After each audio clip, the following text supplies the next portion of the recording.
आता सुकी मोरी बनवणार आहे मी. जास्त पातळ नाही सुकी करायची.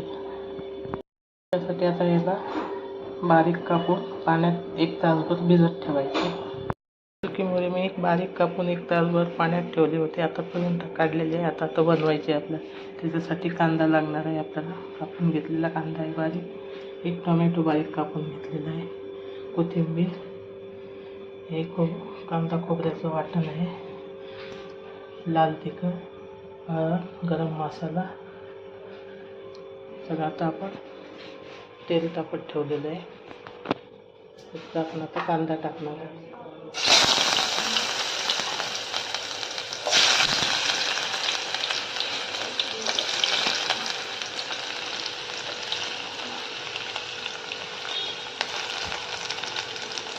कांदा आपल्याला चांगला लाल होईपर्यंत परतून घ्यायचा.